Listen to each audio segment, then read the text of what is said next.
and they found Yo Gotti. They've been looking for him for a while. And once they figured out that he went to that Rock Nation brunch, that's when they started the whole thing about watching him because they was about to make a move on him. And because they know what happened with the Dolph situation. They know who was in that Bentley, and they know the past history behind all the other times, especially now that they got Yo Gotti's brother telling all the information to the feds and everything like that. They have an inside man. That's how they know all of CMG's little secrets and where they're going, what they on, and they basically one step ahead of them right now. And that's the one thing where, okay, that led them to being at where Yo Gotti was gonna be at before he even got there.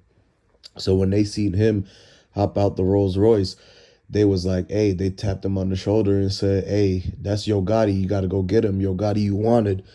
And then that's when he was like, oh, no, my name not Yo Gotti. I'm Mario. And he tried to use his real name, and he tried to say that Yo Gotti was just a character. He was a fictional character. And that's like him. That's a new defense because now that they using the lyrics against everybody, Yo Gotti tried to hit him with the fact that he's like, nah, Yo Gotti's just a book character. He a fictional character. All the lyrics, that's Yo Gotti. He's like, I'm Mario in real life. And hey, subscribe to the channel. Watch this whole video. Make sure you like and subscribe. So see, the real thing is that Yo Gotti's name is not even Yo Gotti. It's Mario Mims. So when he tries to, go by Yo Gotti, that's actually what he's wanted as. They want to get Yo Gotti locked up. But Mario Mims is a whole nother person. So he's trying to beat the whole case because they're going to go to trial soon for the Dolph stuff. They're going to trial for the Dolph, and they're trying to use the CMG lyrics in the case because he already rapped about Dolph getting hit up. He already rapped about, he literally said that he was going to go and do it himself. But see, the thing is that if he says he's going to go do it himself and he goes and does it, then he's for sure going to get locked up for everything like that. But the thing is that he tried to say that, he separated Yo Gotti from Mario Mims because he's trying to avoid that whole thing. He knows that it's going to be a lot that they're going to throw the whole book at him for the young Dolph incident because they're really trying to get justice for Dolph. And so the same thing with Black Youngster. They must have all talked to Jay-Z's lawyer and everything like that because the Perez lady, because she's telling them not to go by their rap names no more because the rappers now, they can say, oh yeah, no, they got all these different personalities, and they could say that they were crazy or they're gonna plead insanity because they're gonna say, see, they're gonna say they're insane because they already think they two different people. They think they Yo Gotti and Mario Mims at the same time. They think they Black Youngster and Sammy Jetson at the same time.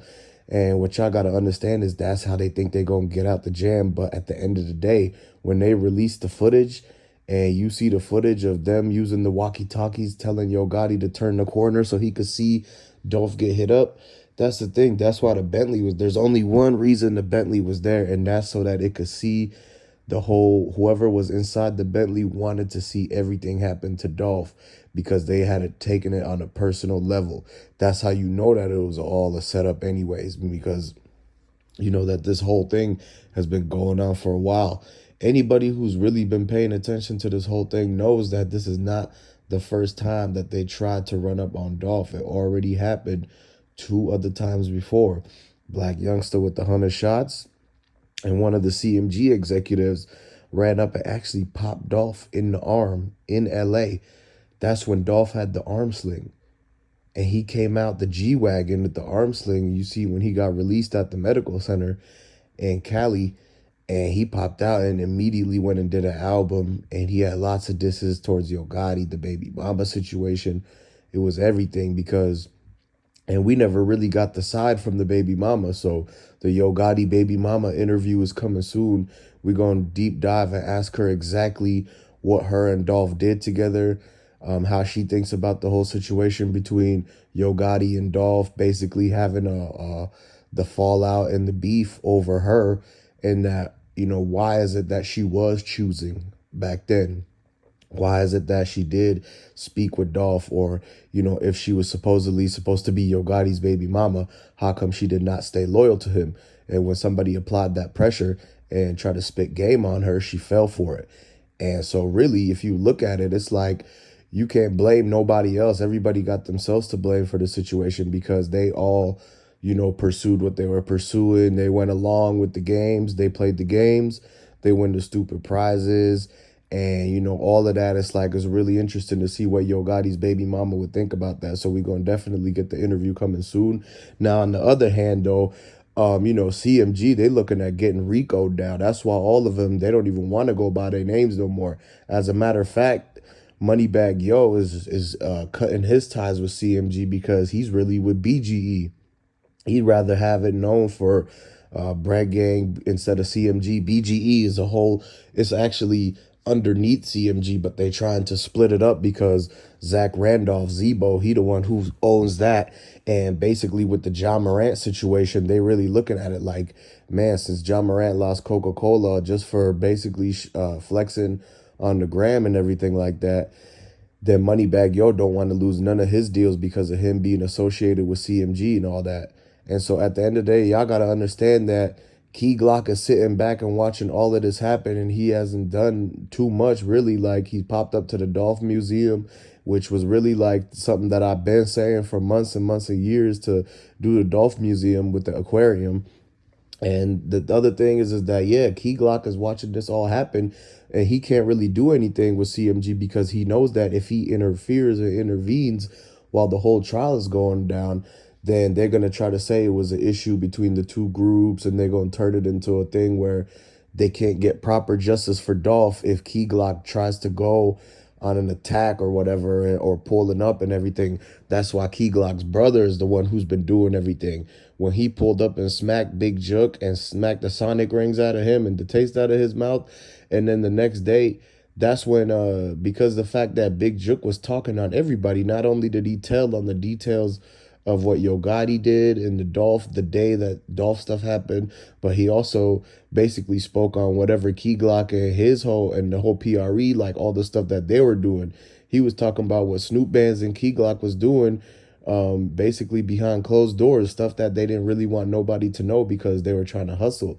And so Big Jook was basically spilling the beans on everything that was going on in Memphis, and that's how people started getting rounded up.